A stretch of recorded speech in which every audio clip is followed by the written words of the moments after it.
Yo guys, welcome to the Zelda fiction. Today we are gonna see, what if Naruto got harem with Fem Bijus? Part 2. If you end up liking this video, please consider subscribe, so without further ado, let's get into the video. A month had passed since Naruto and his team had begun taking missions from the village, all of course C rank and above, since they refused to do anything below that. Naruto had also dealt with 7 more hollow sightings over the month, none of them were really serious, since he didn't even have to use his Zanpakuto yet. Naruto had begun his research regarding training Ryatsu as a human as he had promised Anko, needless to say he has yet to find a safe way. Now we see Team 11 standing at ease in the middle of the Hokage's office. They had just returned from a B-rank mission, where they had to eliminate a group of missing nins from various villages. Apparently they had joined forces and taken over a small village along the outskirts of Hai no Kuni. The people of the village have been suffering under their rule. Naruto had easily dispatched 2 missing nins from Iwagakure, Hidden Rock, while Lakaine and Anko dispatched a missing nin from Tokigakure, Hidden Waterfall, and Sunagakure, Hidden Sand, respectively. So is that everything you have to report from the mission? The Sandaime Hokage asked as he took another puff off his pipe. Well, the beds in their hotel are really comfortable if you catch my drift. Naruto smirked along with Lakaine and Anko, causing Hiruzen to let out a perverted giggle as he discreetly wiped away the trail of blood from his nose. Very well Naruto-kun, so here is the pay for a successful B-ranked mission completed. Hiruzen picked the worst time to say that as Team 7 just entered the office with a furious-looking Sasuke, hard-eyed Sakura, blank-faced Sai and apologetic-looking Kakashi. I demand to know why the dope has been allowed to attempt a B-ranked mission when I and uchiha have to be stuck doing these stupid chores. Sasuke demanded in an arrogant tone. Sasuke-kun is right, why does the Naruto baka get to do a higher-ranked mission than us? Sakura screeched in support of her crush, but before the Sandaime could reply, Haruka, who was in the room at the time, responded first. You idiot. You're just a rookie genin that had recently graduated from the academy, everyone starts off with the simple duties and works their way up. Haruka yelled at the 2 genin as Naruto's group watch on in amusement. Then why does the dope get to go on? Sasuke's reply was interrupted by a slap to the back of his head, courtesy of Kakashi. Sasuke, might I remind you who exactly you are talking to? Kakashi reprimanded his student before rubbing his head sheepishly and looking back at the Hokage. Sorry about my cute little genin Hokage-sama. That's quite alright Kakashi, just make sure it doesn't happen again. As to answer your question, young Sasuke, Team 11 have proven themselves to be capable of high-ranked missions, something your team has yet to show. Sasuke looked like he was about to retort when Naruto coughed to gain everyone's attention. I believe I know the perfect solution to our little problem. Oh, do you now, Naruto-kun? Hiruzen asked the demon Shinigami hybrid with amusement. How about both our teams go on a joint C-ranked mission, that way their team can gain the experience needed without much risk. Naruto suggested, causing the Hokage to look thoughtful and Haruka to smile slightly. It seems that your transformation really helped you to mature, Naruto, Haruka thought with happiness. That's an excellent suggestion, Naruto-kun, I approve of your proposal for a joint C-ranked mission between Team 7 and Team 11. Hiruzen finally announced, causing Kakashi and his team, except Sai, to look surprised. Naruto baka actually helped us out. Don't listen to him, he is obviously using this to make us love him. That's right. No way am I falling for that trick, Sasuke-kun is the only one for me. Sakura looked back at Sasuke with an adoring face. The dope actually backed me up? Sasuke thought in surprise. Naruto actually helping Sasuke, he must have something planned. I can't be bothered. Kakashi shrugged lazily as the Hokage rummaged through the available C ranks before finding an acceptable one. Your C rank mission is a protection mission of a certain individual, Tazuna-san, you may come in now. The Sandaime called out as the door to the office swung open and the occupants were immediately hit by a strong stench of alcohol. What's this? A voice lured. Standing in the doorway was a man with gray hair, mustache and beard, and despite his relatively old age, they could see that he had a muscular frame. There was a sake bottle in his hand, which explained where the alcohol smell was coming from. This is my protection. Tazuna said in a clearer tone this time. They look like a bunch of brats, especially the pink one with a large forehead and the brooder with a duck-ass hairstyle. What's the point of killing the person we are trying to protect, na? Kakashi I smiled as he held back both genins as they tried to struggle free to attack the man. I am the super expert bridge builder, Tazuna. I expect you to provide me super protection until I get back to my country and complete my bridge. Tazuna stated. Despite their age, Tazuna-san, I'm sure my genin can handle this mission. And even if something they can't handle comes along, the rest of us are more than enough to handle it.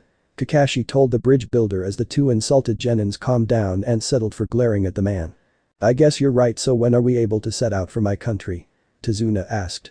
Meet us back at the gate in an hour's time.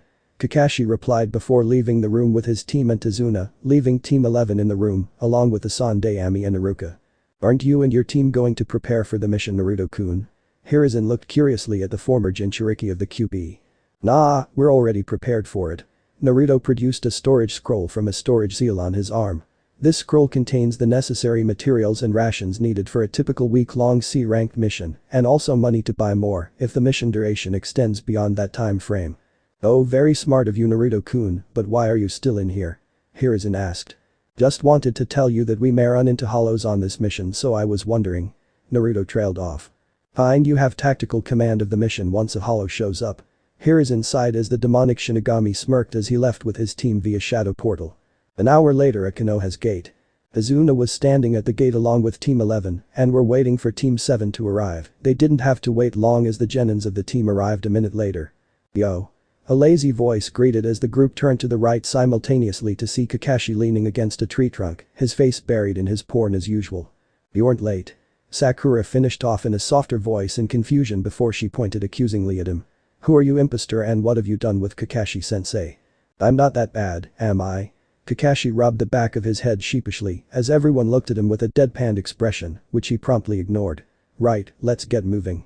The first few minutes of the trip was serenely calm, with Naruto walking slightly ahead with Anko and a cane attached to his arms, Tazuna wondering how the brat scored 2 hot chicks, Kakashi giggling perversely, either from the book or Naruto, Sasuke brooding and Sai being his emotionless self.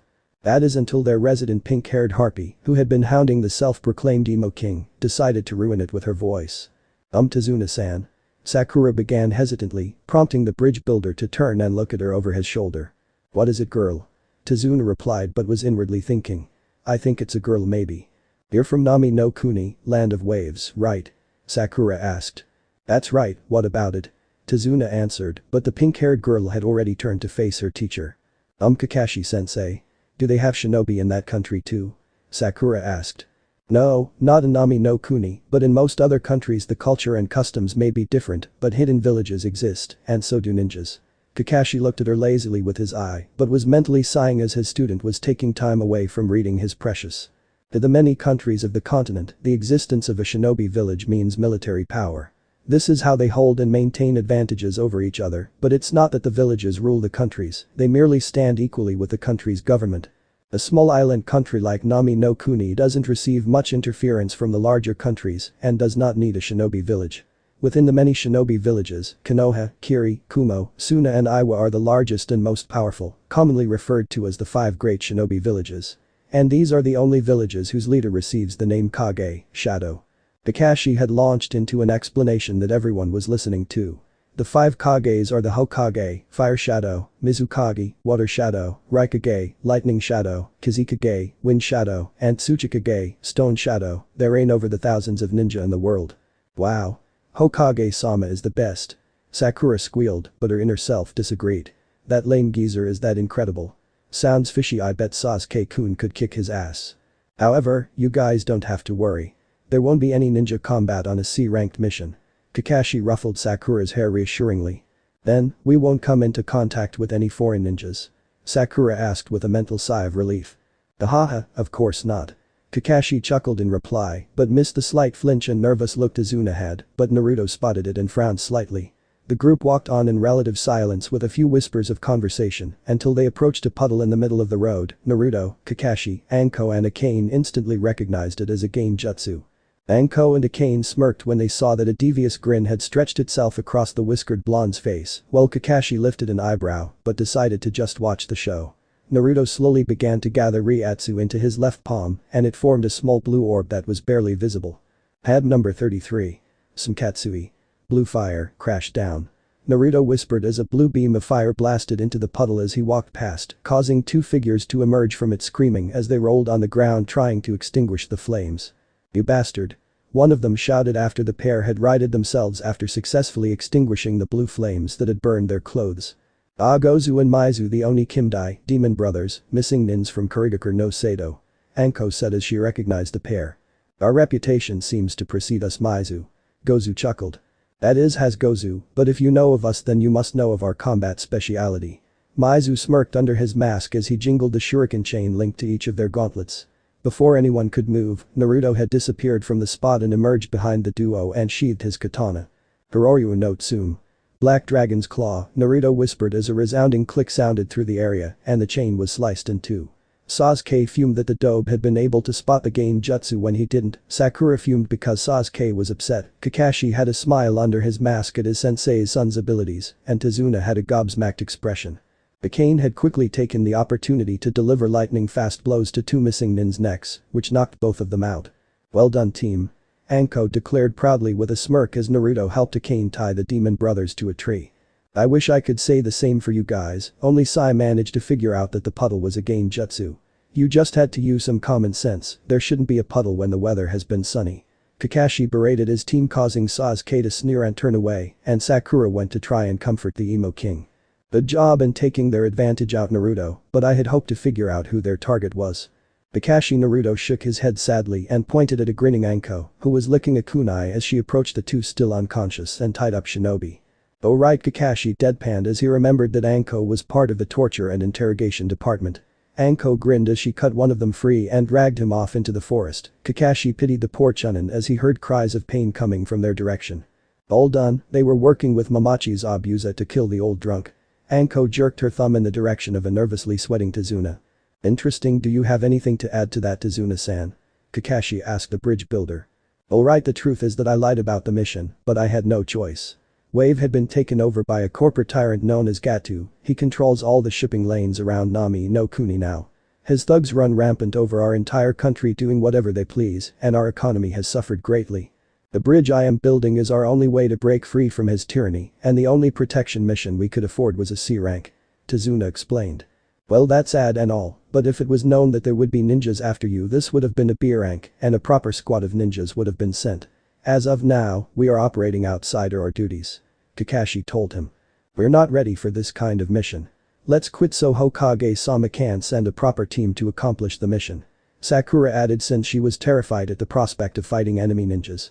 Are you stupid or just a moron? Naruto's voice interrupted their small chat. What did you say, Baka? Sakura screeched with a tick mark on her abnormally large forehead, causing everyone to cover their ears in pain. Our team had just returned from a B-rank mission when your team entered the office, or have you forgotten? Naruto replied once the ringing had left his ears. But. You can go back if you want, but our team is going to continue the mission regardless of how much they paid, because Gatu is a scum that deserves to die. Naruto growled slightly, causing Tazuna to look at him gratefully.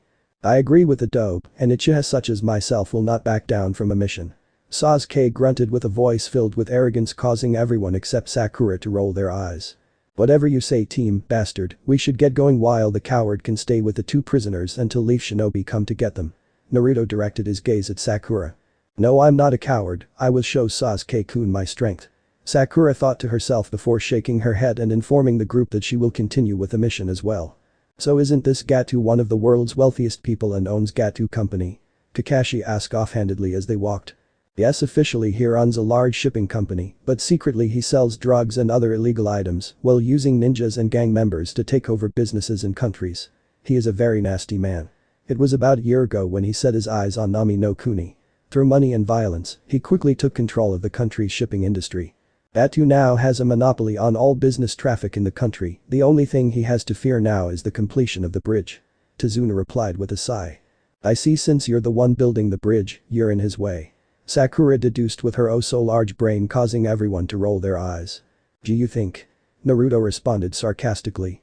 A few minutes later, the two shinobi teams found themselves on a wooden boat being rowed along by a fisherman friend of Tazuna's. Wow, this mist is seriously thick, I can barely see ahead of us. Akane commented but added inwardly. Unless I channel Yaki to my pupils to enhance my eyesight. We should be able to see the bridge soon, Nami no Kuni is at the base of the bridge.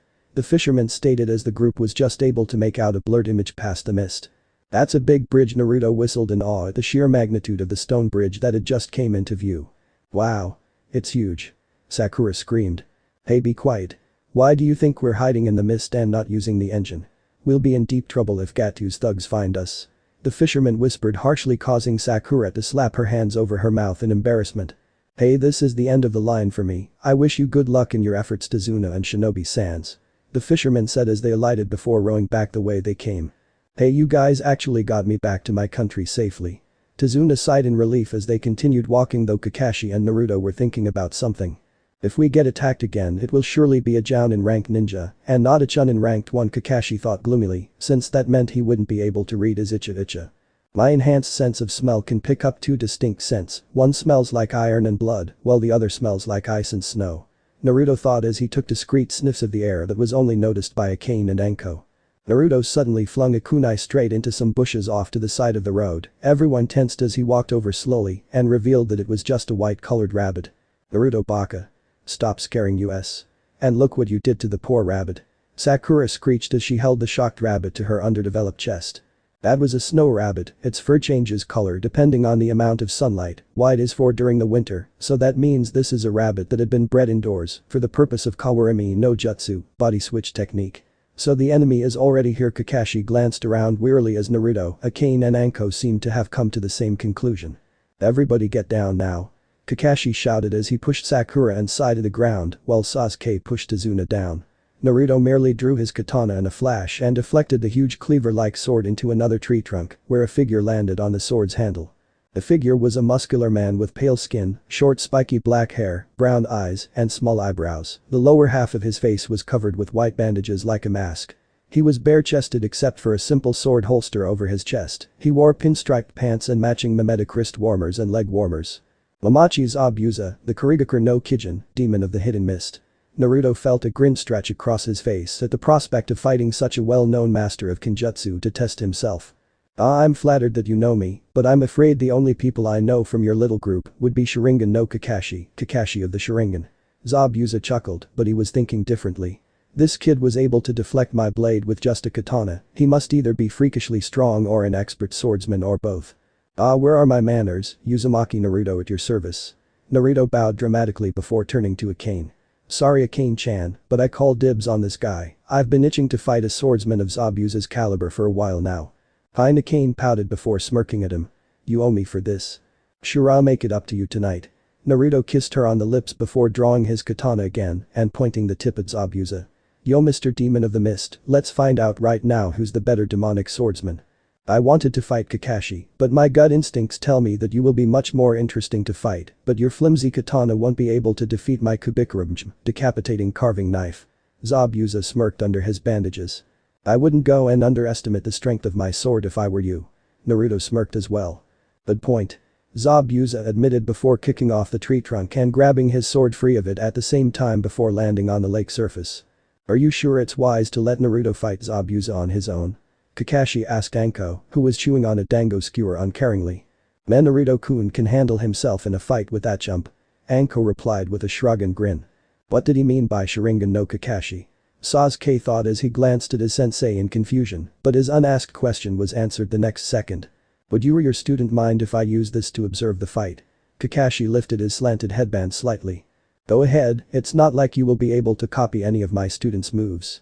Anko grinned at the surprised look on Kakashi's face, but he just shook it off and lifted his headband up, revealing a scar running over the skin around his eye, along with a Sharingan eye. Even he has a Sharingan, and he's not even an uchiha like me. Sasuke clenched his fists in anger that he had yet to activate his clan's famous eye bloodline. Ninpu. Kurigakure no Jutsu. Ninja art. Hidden mist technique, Zabuza whispered as he began emitting a large amount of chakra from his body, which started to create a dense mist around the entire area, effectively cutting off everyone's eyesight. So it begins. Naruto grinned as he shifted into a sword stance as the mist steadily grew thicker and thicker before the air became thick with Zabuza's killing intent. 8 choices. Liver, lungs, spine, clavicle vein, neck vein, brain, kidneys and heart. Which one should I go after?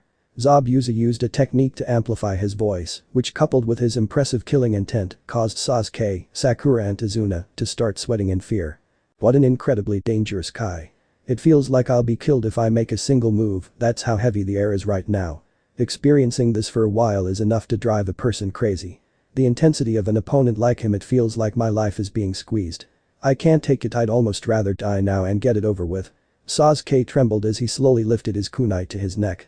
Wow, and I thought only the Haruno was a coward, but apparently your whole team are cowards, Kakashi.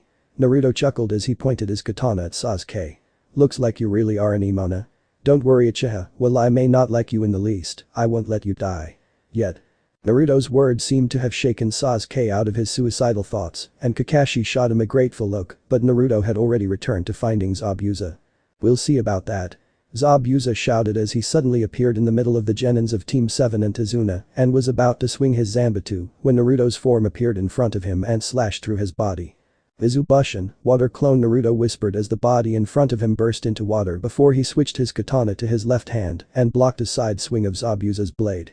"Not bad Gaki, brat." Zabuza grunted as he shifted his weight and kicked out with his left leg, but Naruto caught it with his free hand before it could connect. "Not so bad yourself, no brows." Naruto chuckled as Zabuza grew a tick mark on his head, while everyone else snickered at the nickname that Naruto gave the missing nin. "What did you call me?" Zabuza roared as he pulled his leg back and jumped back a few paces. "You heard me, no brows." Naruto switched the katana back to his right hand and beckoned for Zabuza to attack him with his left. "That's it Gaki, you're dead." Zabuza dashed straight at Naruto with a series of slashes that Naruto managed to avoid or deflect with his katana easily.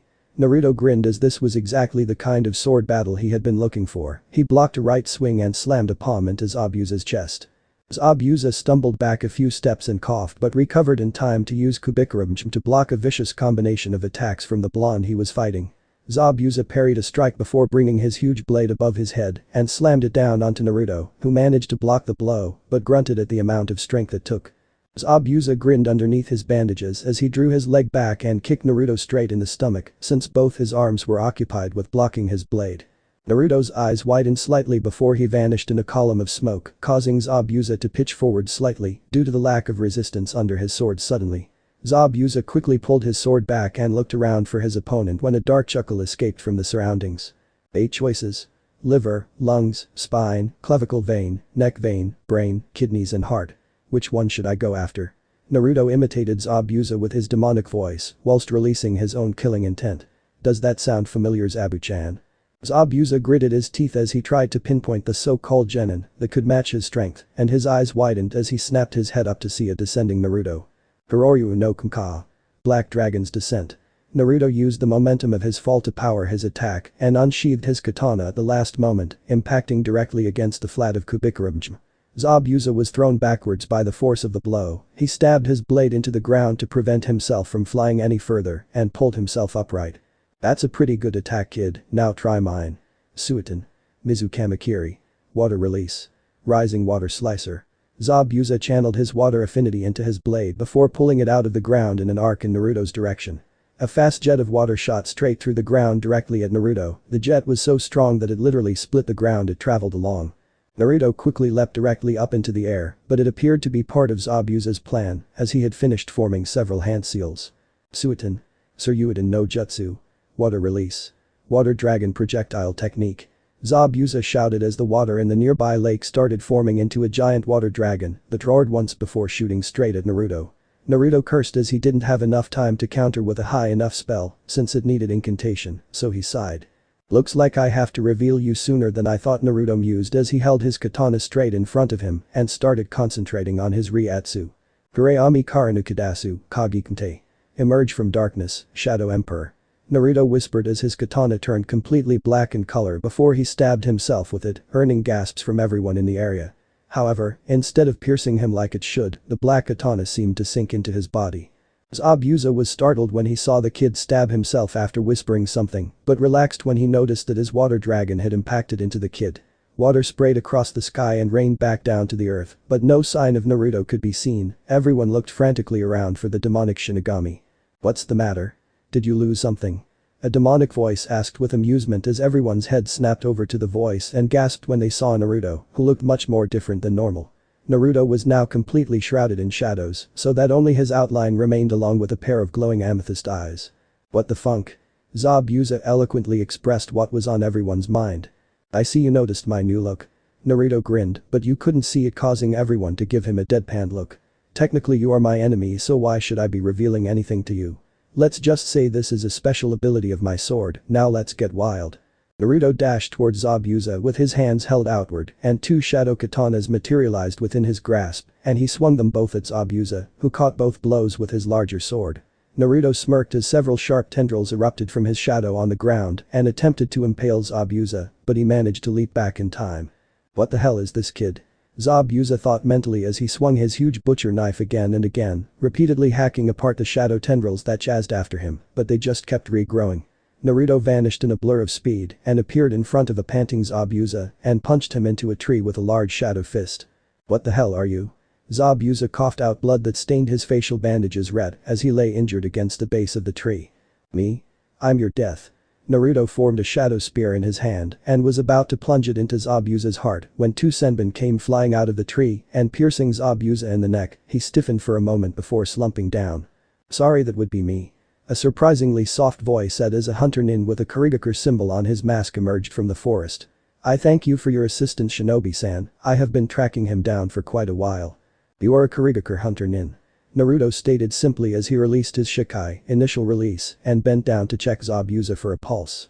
No pulse must mean he's dead. "Most impressive, you are correct." The masked ninja nodded in Naruto's direction. "Hunter nin?"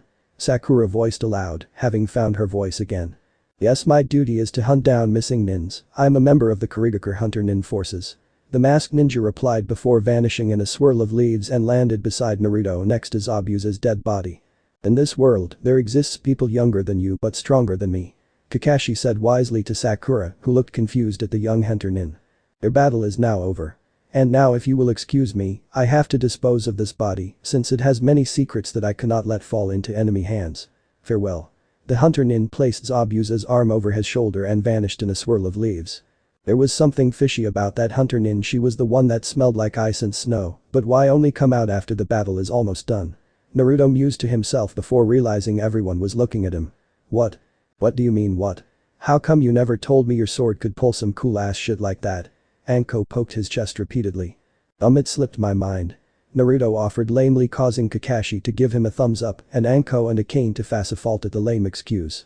"Though I demand you give me your sword, a weapon like that belongs in the hands of an uchiha," Sasuke arrogantly demanded as he held his hand out to Naruto. Sasuke Kakashi was about to reprimand his student when Naruto held a hand out to stop him. "Do you want my sword? Well, come and get it then," Naruto said with an emotionless face, causing Sasuke to smirk as he stepped forward and tried to take the katana sheathed at Naruto's waist.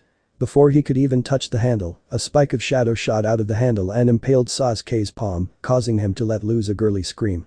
"Sasuke-kun. Naruto baka, what did you do to Sasuke-kun?" Sakura screeched as she tended to the wound on the Uchiha's hand, while Kakashi merely sighed. "Are you funking blind, Haruno? It was the idiot who thought he could take my weapon, it is no fault of mine that my weapon rejected him." Naruto snorted as he walked past the dazed bridge builder. "Come on, Tazuna-san, you have to lead the way to your house." "Right." Tazuna stammered as he took the lead and the rest of the group followed. 5 minutes later.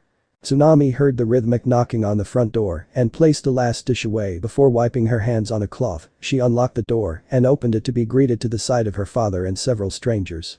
"Dusan." Tsunami cried out in joy and embraced her father before smacking him upside the head with a frying pan she pulled out of somewhere. "How many times have I told you to inform me before you leave?" Sorry, but look. I managed to hire some ninjas and they continued the mission despite me lying to them," Tazuna announced, only to get smacked with the frying pan again. "That's not something to be proud of." Tsunami lectured her father before turning towards the group of ninjas who had sweat dropped at the scene. "Sorry about my dad, my name is Tsunami and please do come in."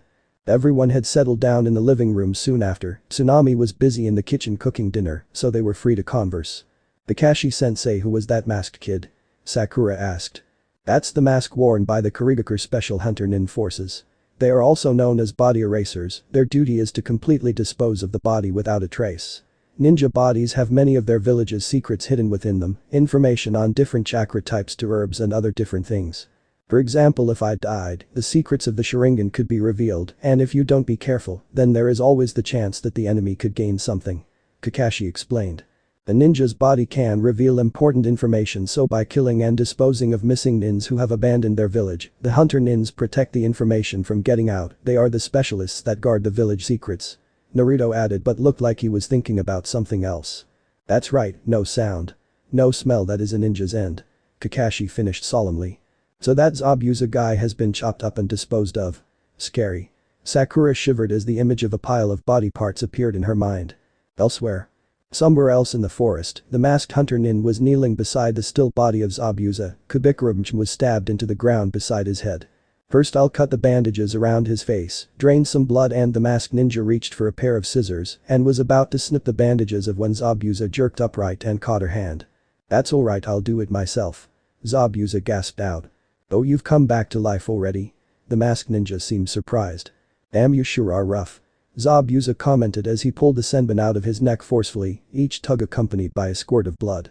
You shouldn't be so rough in pulling them out like that, you could actually die in that case. The masked ninja told him. How long are you going to keep wearing that ridiculous mask? Zabuza grunted as he seemingly ignored the advice. It reminds me of the old days, plus it was useful for this act. The masked ninja slowly removed the porcelain mask to reveal a beautiful female face behind it. If I had left you there, then you would have definitely died. No kidding, that kid was really something else. Zabuza bandaged his neck to prevent any more blood from seeping from the 2 puncture wounds. Hi, what should we do the next time we encounter them? She asked. You won't be back to full mobility for a week at least, but you should be recovered sufficiently in a few days to move about. Efficient as always, Haku. Zabuza eyed the girl beside him. That's how you trained me, Zabuza-sama. Haku giggled in response as she helped him back to the hideout. Back in Tazuna's home. Hey Anko-chan, Naruto called out the snake mistress's name. What is it, Naruto-kun? Anko turned to face her student. Don't Hunter Nin normally dispose of the target's body directly on the spot? Naruto asked. Yes they do, you don't mean. Anko exclaimed suddenly with her eyes wide as Akane caught on to their train of thought as well. I see you came to the same conclusion as me, Naruto. Kakashi I smiled, causing the remaining genin, except Sai, to look back and forth between Kakashi and Naruto. What do you mean? Sakura asked after her patience, the little amount she had worn out. What Naruto meant was Zabuza is still alive. Kakashi replied as Sasuke looked surprised, while Sakura and Tazuna were completely shocked. What do you mean, Kakashi-sensei? Naruto checked the body for a pulse and confirmed it was dead. Sakura stammered. That Hunter Nin used senbon, a weapon that unless it hits a vital organ, it has a low possibility of killing your opponent. It's even an item used by doctors in acupuncture therapy. Hunter Nins are required to know all about the human body, so putting a person into a momentary state of death is probably easy for them. First, the Hunter Nin carried away the body of the much heavier Zabuza rather than destroy it on the spot. Second, he used a weapon that has a low probability of killing. These 2 facts indicate that his motive was not to kill Zabuza, but to save him. Kakashi listed out his reasoning. Aren't you putting a little too much thought into this? Tazuna asked, hoping that it was just the ninja's paranoia. No, all these evidence state that Zabuza is definitely still alive and kicking. He will probably be healed by the end of the week and be back probably with reinforcements. Naruto sighed inwardly as he saw that Sakura looked ready to shit her pants. Now if you'll excuse me, I'm going to take a nap, the day has been pretty exhausting for me. Naruto walked up the stairs to the 2nd floor of Tazuna's house where the bedrooms were, Akane made to follow him but was blocked by Sasuke's hand. Why are you following the dope when you could have an uchiha? Sasuke smirked his trademark smirk, causing several reactions through the room. Sakura looked ready to explode, Kakashi face-palmed, Anko smirked as she knew what was coming, while Akane merely stared at him. And exactly in what way are you better than Naruto-kun? Akane lifted an eyebrow as she crossed her arms. I'm an uchiha, we are the elites of the village, and everyone else pales in comparison to us. Sasuke declared arrogantly. Then Mr. Elite Uchiha, why didn't you detect the Genjutsu puddle, or why did you try killing yourself when Zabuza appeared? Akane asked rhetorically, causing Sasuke to grit his teeth and clench his fists. That won't happen again when I activate my Sharingan. He boasted, causing Akane to lift him by his shirt's collar and slam him against the wall, and she punched Sakura dead in the forehead when she tried to save her. Sasuke-kun. Listen well, Uchiha, because I am only going to say this once. You are nothing but an insect compared to either me or Naruto-kun. You are a coward who expects everything to be served to him on a silver platter just because of your name, but you know what? Akane grinned and revealed her elongated canines. I hate Uchihas and I hate the Sharingan.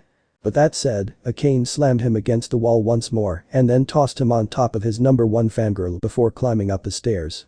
What was that about? Kakashi asked Anko, who merely shrugged. Something about her past, ask her if you want to know. I think I will be heading upstairs as well. Anko replied as she stood up and made her way up the stairs as well, leaving Kakashi with a blank-faced Sai, fuming Sasuke and unconscious Sakura. You guys are going to need some serious training, Kakashi sighed as he inwardly cried in I'm tears as he looked up at the ceiling. Kami-sama, why do you hate me? Naruto was sitting on the edge of his assigned bed when he felt a pair of arms encircle him from behind. He smiled slightly as he recognized the owner's smell. Hey Akane-chan, Naruto greeted the demoness and leaned back into her embrace. Something bothering you? The Uchiha tried to get me to be his mate, arrogant fool. Akane replied, but pushed Naruto back down onto the bed as he growled and attempted to rise. Don't worry, I put him in his place already. I'm beginning to think I should have just let the little arrogant bastard kill himself. Naruto said as he shifted his position so Akane's head was on his lap and ran his hands through her blood-red hair. I think so too. Akane giggled as Anko entered the room as well and laid her head against Naruto's shoulder. What were you two discussing? Anko asked curiously. Nothing important, just wondering if I should have let the arrogant fool commit suicide. Naruto shrugged slightly as he didn't want to disturb Anko's resting spot. But it isn't as satisfactory if the little bastard takes his own life. Anko mused as Naruto used one hand to rub his chin thoughtfully. I guess you're right, Naruto admitted. Hey Naru-kun, was that your shikai? Akane asked seriously after a small moment of silence. Yeah, it was. Naruto replied after a slight hesitation. Wow, hold up, what's a shikai? Anko asked in confusion. You know that this is my Zanpakuto, right? Naruto lifted up his sheathed katana and getting a nod from Anko. Well, each Zanpakuto has two separate special abilities, the first is known as Shikai or initial release. Shikai differs for everyone, and no two people can have the same Zanpakuto, it effectively increases your combat ability by at least double or triple, depending on how strong your Shikai is. That's a lot of power. Anko whistled in awe. Yes it is, but there is still the second stage, which is simply known as Bankai or final release. Bankai allows you to access more special abilities, usually an improved version of your Shikai, but sometimes they can be completely different. Bankai boosts your power level by at least 5 to 10 times again depending on your Zanpakuto. Naruto explained. Wow, so have you achieved this Bankai thing yet? Anko asked. Unfortunately no, but I'm close. Naruto stared at his katana before looking at Akane. I know you have a Zanpakuto as well, so do you have Bankai, Akane-chan? Well, I do, but I haven't used it in several centuries already. Akane's hand strayed to her own Zanpakuto which hung at her waist. I see Kage is the strongest shadow Zanpakuto. Naruto smirked as he felt his Zanpakuto hum in agreement. Well, we should probably go down for dinner. Naruto and his team walked down just as a small boy walked up past them. Naruto gave Kakashi a curious look as there was a fuming Sakura in the room. That's Tazuna's grandson Inari, he apparently lost someone important to Gato and thinks that we are going to die as well, so he told Sakura that and she blew up at him. Kakashi recounted what happened causing Naruto to nod in understanding. The shinobi team sat down at the dinner table as Tsunami began setting the dishes on the table, they quietly dug into their meal with murmurs of gratitude. Tsunami-chan, let me help you with the dishes. Naruto offered as everyone left the table after they had finished. That's quite alright Naruto-san, there's no need for you to help. Tsunami blushed a little at the handsome young man calling her name with the affectionate suffix. Nonsense, think of it as my way of saying thanks for the lovely meal. Naruto gave her his foxy grin, which just caused her to blush further, but conceded to his help in the end. So Naruto chatted with her about Inari as he helped her wash the dishes, he learned all about Kaiza and how he was killed by Gato. I see, so that's what happened. Yes, unfortunately Inari has never been the same since Kaiza's death. Tsunami sighed as she wiped the last plate clean and gave Naruto a small smile. Well Naruto-kun, thank you for your help. It is my pleasure to offer my services to such a beautiful young lady, such as yourself Tsunami-chan. Naruto grinned as he kissed her hand before leaving the kitchen, leaving a blushing Tsunami behind. Taki, isn't two girls enough for you? Naruto turned around to see a grinning Tazuna leaning against the wall. Let me think, nope. Naruto smirked at his reply as Tazuna chuckled. Kid, I would like to thank you for protecting me and still continuing the mission, even though you didn't have to. Tazuna said seriously, but Naruto just waved it off. Think nothing of it. Naruto replied before heading back to his room. Naruto opened the door to see a naked Akane sitting on their bed and blinked. Didn't you say you would repay me tonight, Naru-kun? Akane cooed as she sauntered up to him and pressed her bare body against his clothed one. That I did, Naruto smirked as he kissed her passionately on the lips as he began removing all of his clothing, he was so engrossed that he forgot to apply a silencing seal to the room. As a result, not many people managed to get much sleep that night, especially one mother whose room was right beside the couple's. Zabuza's hideout. Aku sat on a chair overlooking Zabuza's condition. When she heard the door creak open, she turned around to see Gato and two of his lackeys with him. So even the mighty Zabuza has come back defeated, it looks like the Kiri ninjas are really pathetic. Gato taunted as he walked in. You can't even avenge your own men and you call yourself a demon? Don't make me laugh. Zabuza chose not to reply to the midget tyrant.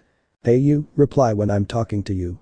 Gato reached out to grab Zabuza's bandages but yelped when he felt someone grab his arm forcefully. Don't you dare touch Zabuza-sama with your filthy hands. Haku glared at him, causing both of Gatu's samurai guards to draw their blades, but they found their swords at their own necks in an instant. Haku had instantly moved from sitting in the chair to snatching both their weapons and positioned them at their owners' throats. You shouldn't do that when I'm angry. One more chance. If you fail one more time then you won't be getting paid. Gatu shouted before leaving with both his bodyguards.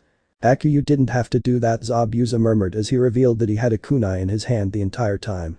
I know, but it's too early to kill Gatu because they will be after us again if we cause a commotion here. We must be patient. Haku smiled at him, causing Zabuza to feel the strange urge to ruffle her hair like a proud father would, but he quickly shook off the thought.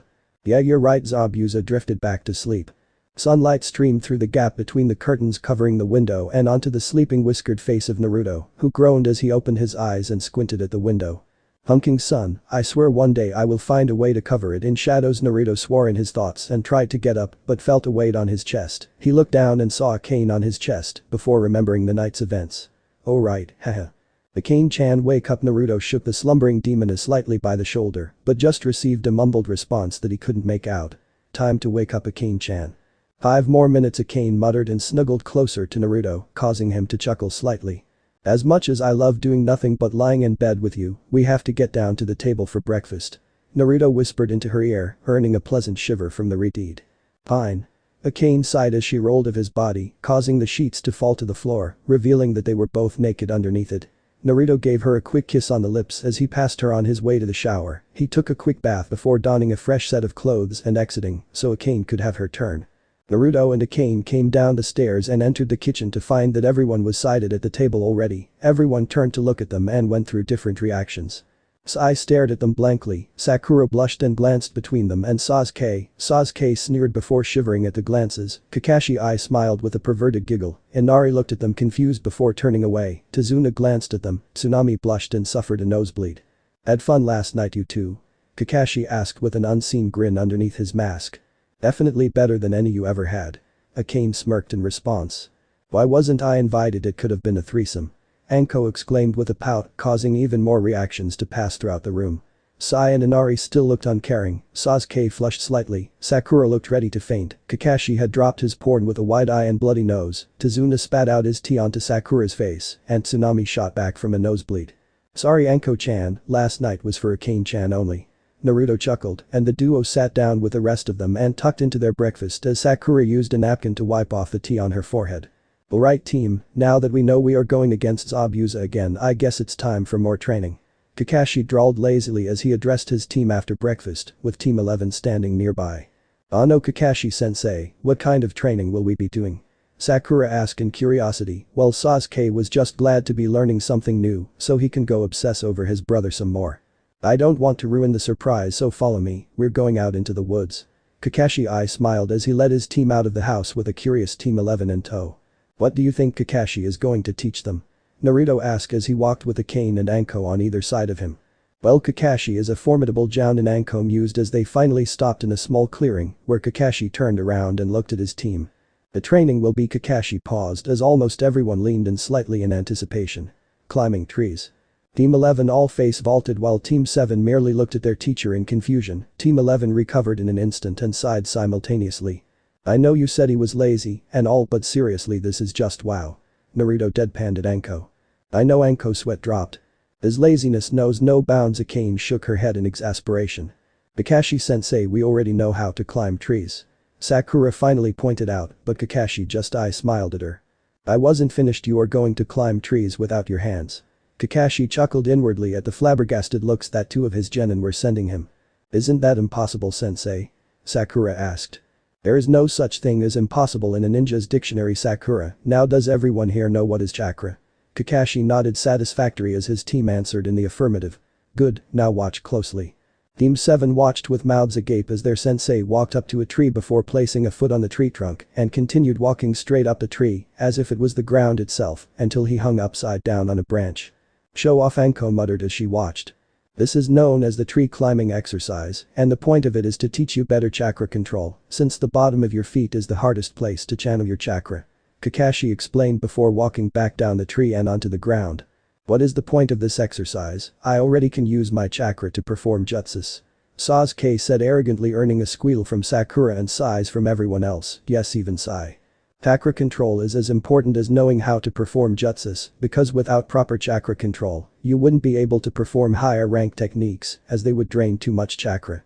Plus this would enable you to fight on vertical surfaces and on water, which is a practical skill during fights. Kakashi pointed out, to which their residential emo just net in response.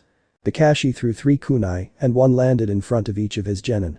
Use those to mark how high you have gotten, and since you are new to this I suggest a running start. Also take note that too little chakra and you slip off, but too much and you get blasted off. What's the matter, dope? Your team's so stupid that they can't even comprehend what our sensei explained. Sasuke smirked his typical Uchiha clan smirk. Comprehend, such a big word, you-chan. Be careful or you might accidentally overload your brain. Plus our team already mastered the tree climbing exercise, as well as the water walking exercise and the kunai balancing exercise. Naruto demonstrated by walking up a nearby tree trunk whilst balancing a kunai on his nose, causing Sasuke to grit his teeth and turn away. Don't call Sasuke-kun gay, Naruto baka. Sakura screeched with her banshee frequency voice, causing everyone in the immediate vicinity to cover their ears, lest they lose their hearing. These bis, are you sure that one of your ancestors wasn't a banshee? Akane snarled as she uncovered her ears. Sakura, get to climbing. Kakashi glared at her, causing the pink-haired girl to cower for a moment before grabbing the kunai and running off to a tree. Sorry for my students' behavior, they still have yet to learn their place. Don't worry about it, Kakashi, I just can't wait for a chance to knock the arrogant look right off that prick's face. Naruto grinned at the thought. I'll be waiting eagerly for that day, Naruto. Kakashi sighed before looking at Anko with his uncovered eye. Anko, since your team has no need for training, I suggest that you guys go guard Tazuna at the bridge. Sure thing, Cyclops. Anko chirped, causing Kakashi to groan at the common nickname as she and Team 11 left the clearing. At the bridge. Tazuna was surprised when Team 11 had appeared at the bridge since he thought they were training, but shrugged as he already knew how powerful the male of the team was and was glad that it was Naruto that was guarding him. Hey Tazuna. A voice suddenly called out. What is it, Jiichi? Tazuna asked a man wearing a sweatband around his forehead. I've been doing a lot of thinking recently and decided, can I stop working on the bridge?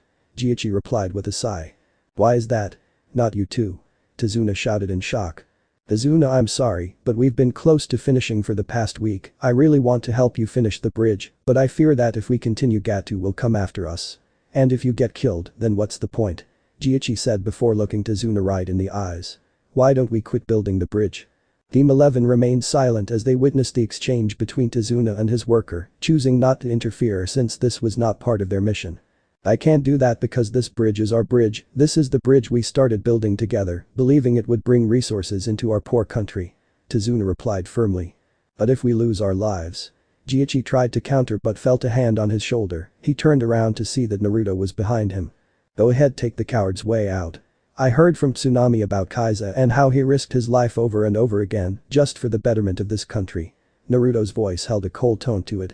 Don't you dare speak about Kaiza as if you knew him. He was a hero to our village. And yet you spit on his sacrifice. This bridge is the only thing that can save your country from Gato, isn't that what Kaiza wanted? Kaiza willingly put his life on the line multiple times, but you can't even do it once your country is suffering, and you only care about yourself. People like you disgust me.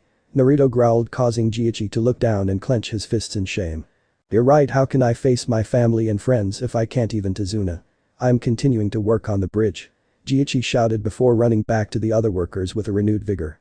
Kid, I don't know how to thank you, you protected me from Gato and prevented a loss of a worker. Tazuna said. I know it isn't part of my job, but I can't stand by and do nothing, and you can thank me by calling me by my name instead of Kid. Naruto replied. Alright Naruto. Tazuna chuckled as he went back to work as well. What prompted you to help out? Anko asked curiously when Naruto walked back over to his team. This village, it reminds me of me in certain ways. I was weak before the Mizuki incident just like the village is now, but if I can turn out the way I am now, I'm sure this village will be able to as well. Naruto gave her a small smile. Several hours later at Tazuna's home. Team 11 was seated at the dining table with Tazuna, Inari and Tsunami, since work on the bridge was done for the day when Team 7 trudged in through the door, followed by an amused Kakashi. So how did the training go, Kakashi? Anko asked as Team 7 went to take a shower first. Sakura was able to make it to the top on her first try, but that's because she has a pathetically small amount of chakra. Sasuke still hasn't reached the top yet, but is making progress, while Sai made it to the top on his first try as well. He must have done this exercise before. Kakashi stated with a frown as he remembered that the Sandaime had told him to watch that boy. Bet the team was pissed off about that, huh? Naruto asked with a smirk. Unfortunately, yes. When Sakura approached him to give him some tips, he replied, and I quote, "I am an uchiha, I do not need a lowly peasant's help. I would be lucky just to get them to get along, teamwork is completely out of the question." Kakashi shook his head sadly with a sigh. Then why the funk did you pass them? Akane asked. You want to know the truth?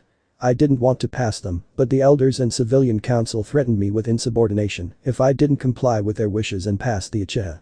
Kakashi said bitterly. Well, what's done is done, no point brooding over it or you might turn into Sasuke. Naruto said, causing everyone to snicker before Team 7's genins came down and everyone started to eat their lunch. Sasuke finished his bowl of rice in record time but instantly felt sick and threw up afterwards. Sakura shrieked and went to help him, but he knocked her hand aside. Sasuke, you shouldn't eat so much at that speed, Kakashi sighed. I have to keep up my strength so I can get back to training. Sasuke replied simply. Why do you even try so hard? Inari suddenly asked. What are you talking about, brat? Sasuke demanded. I said, why do you bother training so hard? Gato is just going to kill you all. Nobody can stop him. Inari repeated in a dead tone. I am an uchiha, a lowly person such as Gato would easily fall to my power. Sasuke declared arrogantly as Team 11 and Kakashi rolled their eyes. You don't know how powerful Gato is, you don't know anything about our suffering. Inari yelled. Don't know anything about suffering? I've had my entire clan killed by my elder brother and he used a jutsu to make me watch him kill the clan over and over again for 72 hours, don't tell me I don't know anything about suffering. Sasuke moved to punch Inari, but Naruto appeared in front of Inari and caught his fist. Give him a break, he's just a kid and he isn't a ninja either so he doesn't know anything. Naruto squeezed Sasuke's fist harder causing him to grimace. Whatever dope, you don't even know how it is to suffer. Sasuke sneered as Naruto looked down, causing his bangs to cover his eyes and his shoulders started shaking. It took a while before everyone realized he was laughing. That's a good one, team, let me tell you a little story now. There was a little orphan boy in Konoha, everywhere he went the villagers glared at him and called him names behind his back. This boy would be denied service in almost every shop he visited, so he couldn't even get the basic necessities to live. This boy was kicked out of the orphanage at the age of 4 to live on the streets, he scavenged through the trash just to find something to eat. Naruto glared at Sasuke with slitted amethyst pupils.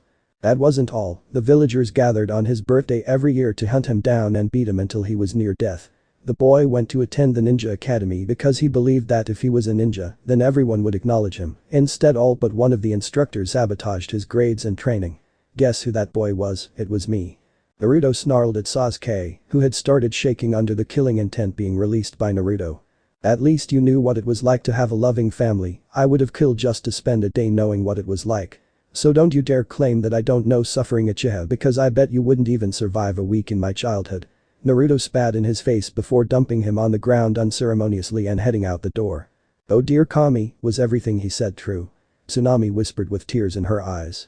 Unfortunately it isn't, Naruto's childhood was even worse than that, he just sugar-coated it for you guys. Kakashi replied sadly. How could your villagers do such things to a mere child? Tazuna asked with a hint of anger in his voice. Don't ask me for I have no idea. Anko, is he going to be alright? Kakashi asked the snake mistress. Yeah, he's just going to blow off some steam. Anko told him as Sasuke finally picked himself up from the floor and made his way to his room silently with his loyal lapdog Sakura in tow. Akane remained silent, but if you looked into her eyes, you would be able to see the worry inside them. He had it way harder than I did, but he continues on. How does he do it? Inari thought to himself as he stared at the door. With Naruto in the forest. Naruto had spent half an hour simply destroying the trees and landscape of the area around him with various Harem spells and his Zanpakuto, but didn't activate his Shikai. He finally stopped and slumped against a tree trunk with Kage Bushin in his lap. Punk, I almost lost myself to a demonic rage back there, Naruto cursed mentally. Relax, Naruto-kun, it was perfectly reasonable that you reacted in that fashion. Kage Bushin's voice drifted through their mental link. Hold on, it's easier to communicate when we're face to face. Naruto closed his eyes in meditation and found himself being pulled into his soulscape. Naruto's soulscape. Naruto opened his eyes to find himself in a familiar black-themed royal-looking bedroom. He felt a pair of slender arms encircle him from behind and a smooth cheek nuzzle his own. I missed you, Naruto-kun. A regal yet feminine voice whispered into his ear, causing Naruto to chuckle and broke free of the mysterious lady's grasp and turn around. The woman in front of him looked to be in her 20s with flowing black hair that fell down her back and over her face in 2 bangs. She wore a midnight blue kimono that did nothing to hide her curvaceous figure, and she looked at him with onyx pupils that sparkled with mirth. "I missed you too, Kage-chan." Naruto smiled genuinely as he pulled his Zanpakuto spirit into a hug as he discreetly felt her up, earning a playful slap on his shoulder. "Ain't no touching unless I say so." Kage scowled playfully. "With a body like this, can you blame me?" Naruto smirked, causing Kage to giggle and kiss him passionately on the lips. "Always the charmer, Naru-kun." Kage smiled as she pulled him down beside her onto the bed. "You know, I still find it ironic that your name means Shadow Emperor and you are female, shouldn't it have been Shadow Empress?" Naruto chuckled as Kage looked away with a pout. "It isn't my fault that your soul named me that, now that I think about it, it's your fault that I got this name." Kage poked him in the chest. "In my defense, I only had a split second to realize what was going on when I used that jutsu, so my soul probably was caught by surprise as well." Naruto pointed out with a grin. "I guess that's true." Kage sighed as she looked at the wall of her room. "What's the matter?" Naruto asked the obviously depressed spirit. "Nothing." Kage answered quickly, but still refused to look Naruto in the eyes. "I know it isn't nothing, come on, you can tell me. Technically I'm the only one you can tell, but that's beside the point." Naruto grabbed her chin gently with one hand and turned her head to face him and was shocked to see tears in her eyes. "Hey, why are you crying?" "I told you it was nothing." Baka. Kage sniffed as she used the sleeve of her kimono to wipe her tears, but Naruto's hand stopped hers. "And I told you that I don't believe you." Naruto replied as he used his free hand to wipe away her tears and planted a kiss on her nose. It's just that you get to spend so much time with your other mates on the outside, but you hardly come in here to visit. I guess I just want to be able to feel what the other girls can, instead of being stuck in here." Kage finally admitted. "Oh, I'm so sorry, Kage-hime, I didn't know that you felt left out. I promise that I will redouble my efforts in my Bankai training so that I can materialize you in the real world." Naruto hugged her tightly against his body. "You promise?" Kage looked up at Hime hopefully. "I promise, and I don't break my promises." Naruto whispered and just held her until they eventually fell asleep in each other's arms. Next morning. Aku made sure that Zabuza was comfortable before she placed her mask on a nearby dresser and untied her hair, allowing the silky raven locks to fall all the down to her mid-back. She changed out of her hunter nin outfit and into a sleeveless pink kimono and grabbed a basket before leaving the house. The sun was already shining in the sky when Haku walked through the forest. She smiled as a small bird landed on her shoulder and raised a hand to stroke it. "If I'm not mistaken, then the field of herbs should be around here." Haku's train of thought died as she openly gaped at the scene of destruction that greeted her. "What the funk happened here?" Haku exclaimed in shock before seeing Naruto sleeping at the base of a tree with his Zanpakuto in his lap. "Isn't that the person responsible for Zabuza-sama's defeat?" Haku moved closer to the sleeping form of Naruto before noticing the leaf headband tied around his shoulder. "He's the ninja, so that means this is the sword he used to gain those strange shadow powers. I just have to reach out and snap his neck before taking his katana back to Zabuza-sama. Just snap his neck." Haku's hand inched closer to Naruto's neck before she sighed and shook him awake instead. "Huh?" Naruto yawned and rubbed the sleep from his eyes, causing Haku to have to hold in the cry of "Kawaii" that almost burst out of her mouth. "Hey, if you sleep out here, you might catch a cold," Haku told him with a gentle smile. "That's no problem for me, my body is immune to any form of diseases," Naruto replied as he finally got a good sniff of the raven-haired girl in front of him. "So, it's you." "Oh, is that so? Tell me, are you a shinobi?" Haku asked. "As a matter of fact, I am. How did you know?" Naruto decided to see where her conversation was going. "You are wearing the headband of a shinobi village on your left shoulder," Haku pointed out, to which Naruto felt the urge to facepalm at his own stupidity. "Oh right, so what are you doing out here?" "Haku?" "So what are you doing out here, Haku?" Naruto asked the ice user. "I came out into the forest to collect some herbs for my friend who is currently ill." Haku lied with a smile before pointing at the destroyed field and did an admirable feat of holding in her twitching eyebrow. "Which was over there until it was destroyed." "Oops, my bad." Naruto's sweat dropped when he realized that he might have gone a tad bit overboard with the mindless destruction if the blackened craters and diced-up tree trunks were anything to go by. "So it was you who did all this?" Haku gestured to the area surrounding them. Yeah," Naruto replied hesitantly. "So you must be pretty strong," Haku stated, causing Naruto to shrug. "Stronger than your typical ninja," Naruto answered honestly since it was the truth. "Tell me, ninja-san." "Naruto. Tell me, Naruto, why do you continue to grow stronger? For what reason do you want to gain more power?" Haku asked quietly as she looked right into Naruto's eyes. His eyes, they look like mine. He has experienced a similar childhood to me. "I have many reasons, but the main one is because I want to protect all of the people that are precious to me," Naruto said as he thought of Akane and Anko. Then you will truly become a great ninja because I believe that true strength only comes from protecting that which is precious to you. Haku told him with her usual smile. I know what you mean and I'm sorry about destroying your herb supply. Naruto rubbed the back of his head sheepishly before snapping his fingers. Hey, let me make it up to you by helping you look for another source. That would be most appreciated. Haku said with a small giggle before Naruto created several shadow clones to comb the area for another patch of herbs, which Haku had described the appearance to him. Found it. A clone's voice echoed from several feet away from their location before dispelling. Naruto led the way to a small field filled with several herbs. Haku immediately started collecting the required herbs, and with Naruto's clones helping, it only took a few seconds. Arigato Naruto for helping me find the herbs. Haku thanked him as she stood up to walk away. Anything for a beautiful lady. Naruto replied with a foxy grin causing Haku to feel the heat rising to her cheeks, thanking the gods that she was already facing away from him. I am a boy. Haku lied smoothly. Sure, and you aren't working for Zabuza either. Naruto retorted sarcastically with his grin still in place as Haku stiffened up. Relax, I'm not going to kill you. How did you know I was working for Zabuza-sama? Haku asked as she turned around. Enhanced senses, my dear, you have the same smell as the hunter nin, the smell of ice and fresh snow. Naruto smirked as Haku looked surprised. If you know it's me, then why are you letting me go? Haku asked with genuine curiosity. Naruto just gave her a small smile. Your eyes, they tell a similar story to mine. Naruto whispered loud enough for Haku to catch. She found herself walking back to the shadow wielder. I was just a few years old when it all happened. I was playing near a puddle of water when I suddenly started manipulating the wall into a sphere with just hand gestures. I was surprised by this and hurried to show my Kage-san thinking that she would be happy. Instead, she just slapped me and told me to never do that again. However, my father had already seen it, and Haku paused as tears started falling down her face at the memory. She didn't even know why she was telling this to her enemy. Since you were with Zabuza means you were from Kurigakure, where the bloodline purges are happening. Naruto could already guess what had happened and pulled Haku into a comforting hug. They called together the villagers and came to our house. They wanted to kill me and my Kage-san just because we had bloodlines.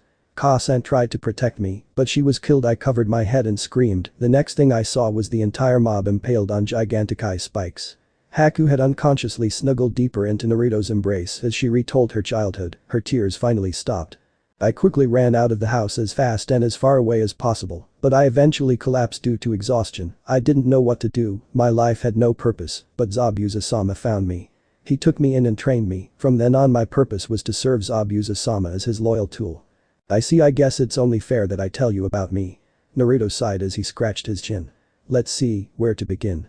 Okay, 12 years ago the Kyuubi no Yoko attacked Konohagakure and the Yondaime Hokage went out to confront her. Yes, the mighty Kyuubi is female, but he couldn't defeat her, so he did the next best thing. He used a seal powered by Shinigami-sama to seal the Kyuubi into his newborn child. Yes, that child was me.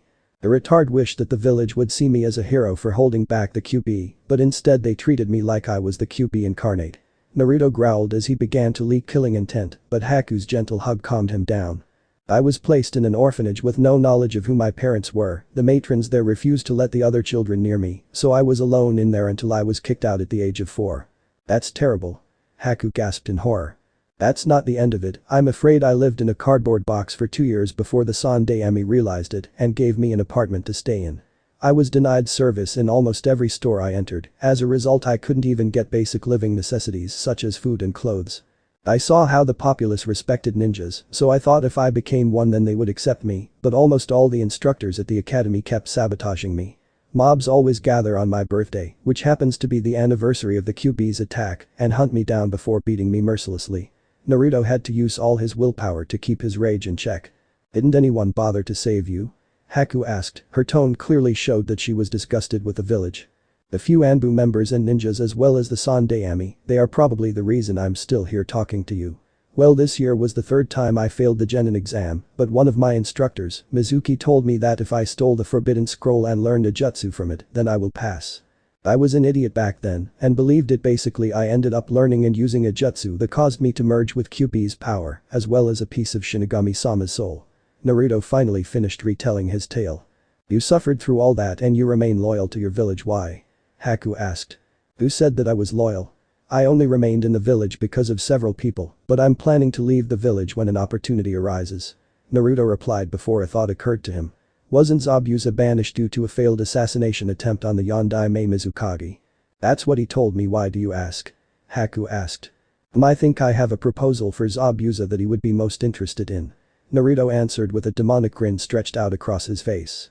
A week later. Naruto was asleep with Anko and Akane on either side of him when a feminine scream woke him up in an instant, causing him to look around the room before realizing it came from outside the window. Naruto jumped out of bed and looked out the window to an interesting sight. Two strange-looking, katana-wielding thugs were holding Tsunami hostage when Inari had suddenly ran out of the house and shouted for them to release his mother. Naruto cursed when he saw one of the thugs unsheath his blade and rushed at Inari, who had closed his eyes and waited for the inevitable. Tsunami was about to scream when in the place of Inari was just a sliced-up log. She blinked and looked again. Nope, it was still a log. Where the hell did the log come from? The thug wearing a bandana scratched his head in confusion, since he was pretty sure that the log was a small kid a moment ago. You do not question where the log comes from, for the log will always come when you call for it, as it is a part of your soul.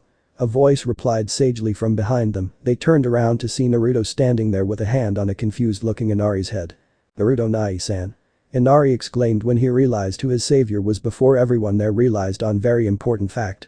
"Why the hell are you naked?"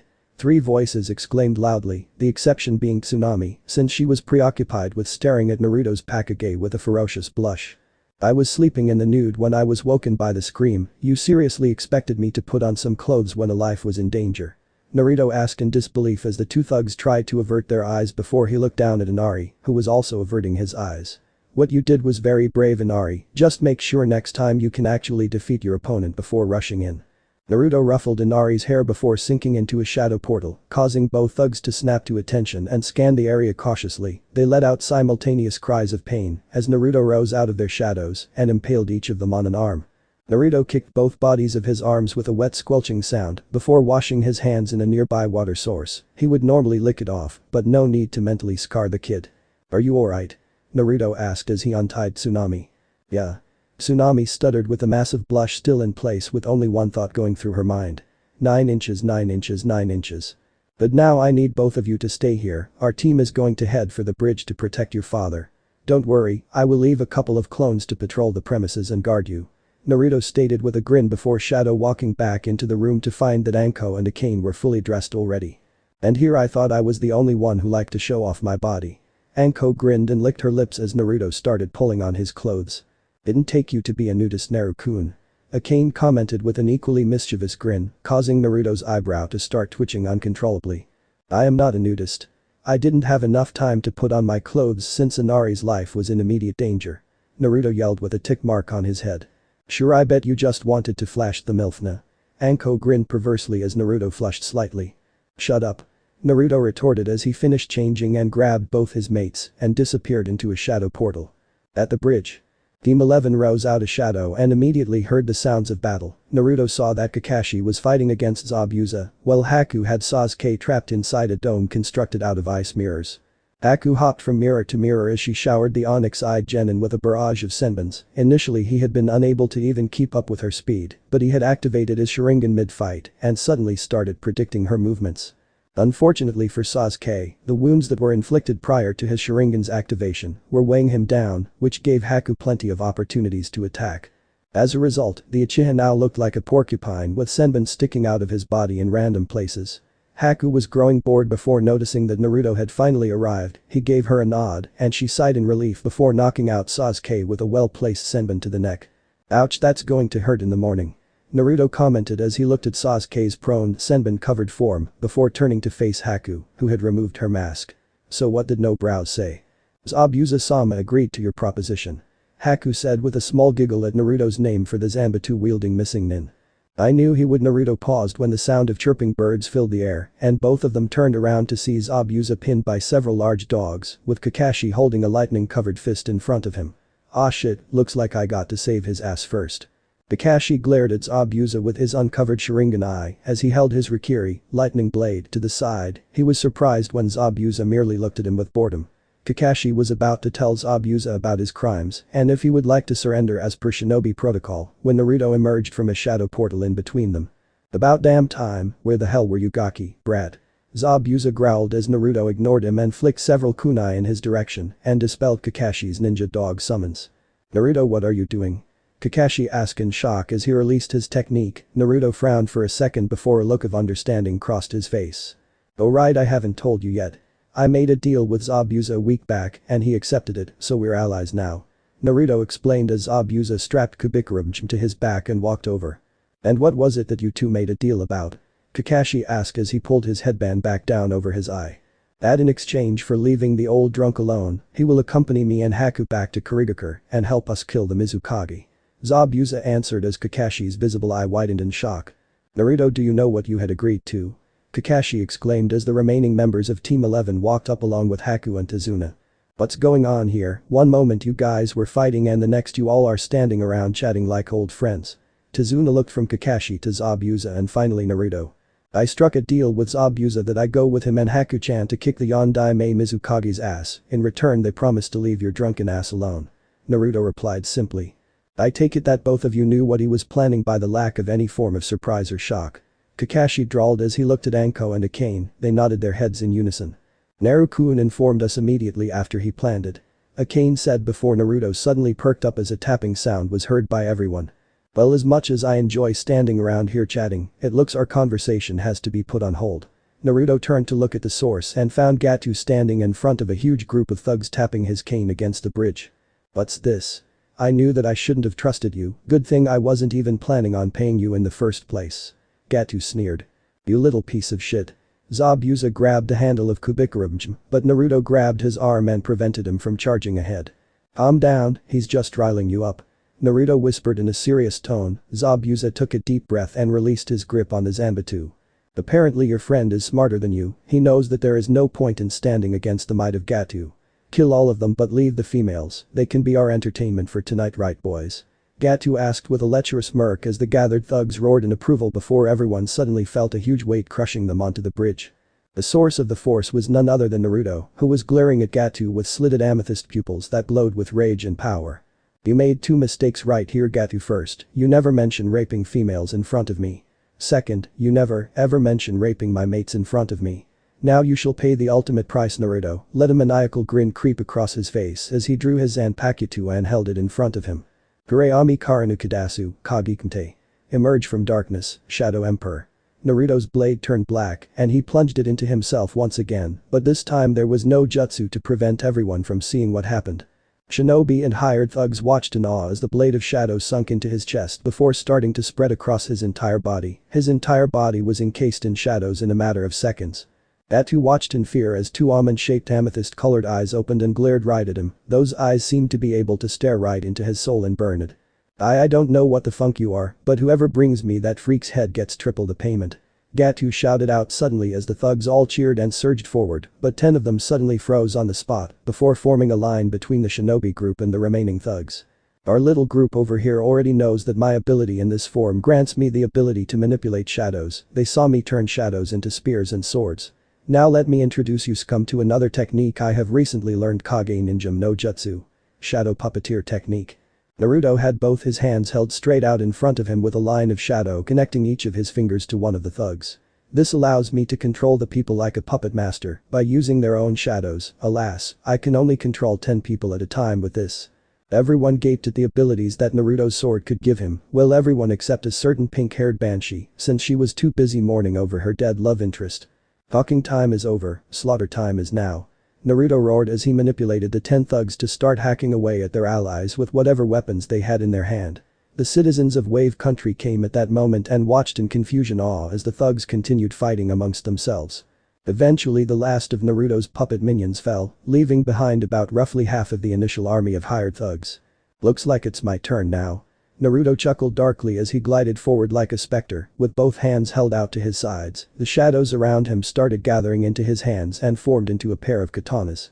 The thugs nearly shit themselves at the sight and started to panic and run away, but some found themselves bound by shadows, while others were strangled or impaled by their own shadows. Gato watched on fearfully as Naruto systematically cut through his hired army like a lawnmower through a grass field. He started backing away as a thug landed directly in front of him. "Please help me," he screamed as a hand formed of shadows dragged him back into the carnage, causing Gato to take another step back. Zabuza watched as the shadow-wielding genin single-handedly decimated the army of hired thugs and nodded approvingly. No way that they could lose against the Mizukage with Naruto on their side. Naruto was silent throughout the entire process of elimination until he finally sliced the final member in half with the shadow katana in his hand.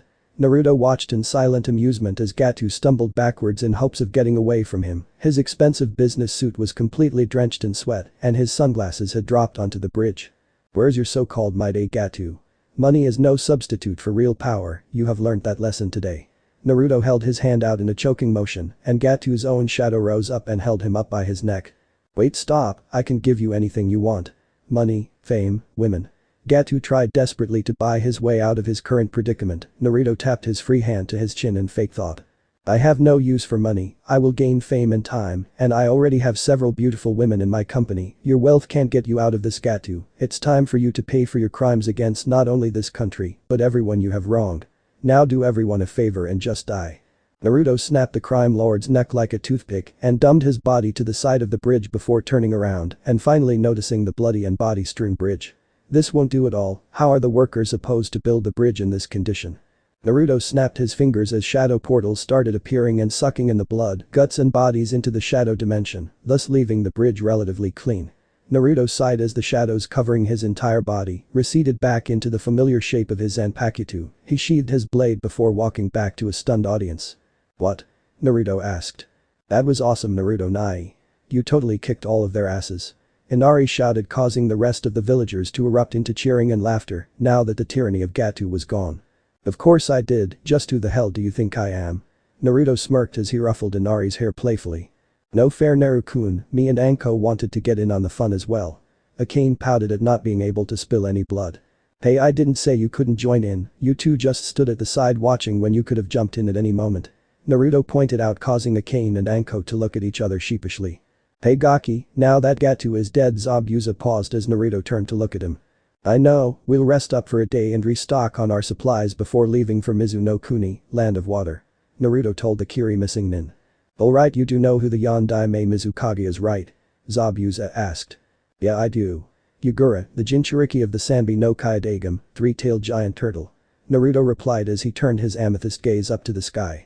"Watch out, brother, I'm coming for you." Previously on Naruto. Demonic Shinigami. "Hey Gaki, now that Gato is dead." Zabuza paused as Naruto turned to look at him. "I know, we'll rest up for a day and restock on our supplies before leaving for Mizuno-Kuni, land of water," Naruto told the Kiri missing nin. "Alright, you do know who the Yondaime Mizukage is, right?" Zabuza asked. "Yeah, I do. Yugura, the Jinchuriki of the Sanbi no Kaiodagame, three-tailed giant turtle," Naruto replied as he turned his amethyst gaze up to the sky. "Watch out, brother, I'm coming for you." 2 days later in the morning. "Naruto, you do know what you're getting into, right?" Kakashi asked again as 3 separate groups stood on the newly constructed bridge. The first group being the Wave citizens, the second being the group heading back to Konoha, and the third was the group heading to Kurigakure. "Kakashi, for the last time, I am sure." Naruto sighed at the one-eyed Jounin's overprotective behavior, while Zabuza looked highly amused and Haku just gave a soft giggle. "Just take care of yourself, okay?" Kakashi I smiled at him before walking back to where his team was standing, leaving Naruto with Akane and Anko. "We'll miss you, Naru-kun," they both exclaimed as each of them hugged him tightly against their chests. "I will miss you both as well, take good care of the estate while I'm gone." Naruto chuckled as he kissed both of them on the forehead and then the lips before they released him. Zabuza and Kakashi grumbled inwardly about lucky brats. Haku blushed as she wondered about the possibility of Naruto doing that to her. Sasuke sneered at the sight and Sakura frowned over his broody little ass. "I'll miss you too, Naruto Nai," Inari exclaimed as he tried to hold back the tears that threatened to spill forth from his eyes. Naruto just crouched in front of him and ruffled his hair. "Don't worry, kiddo, I promised to drop by some time to visit or something. You make sure to get stronger so you can protect your family with your own 2 hands, got it?" Naruto asked Inari, who nodded his head enthusiastically. "Good. Take care of yourself, Naruto." Tazuna caught his slip up in time. "Sure thing, you take care of yourself too, you old drunk." Naruto grinned in response, causing Tazuna to face vault and everyone else to laugh. "Well, if the sappy goodbyes are done, let's hit the road already."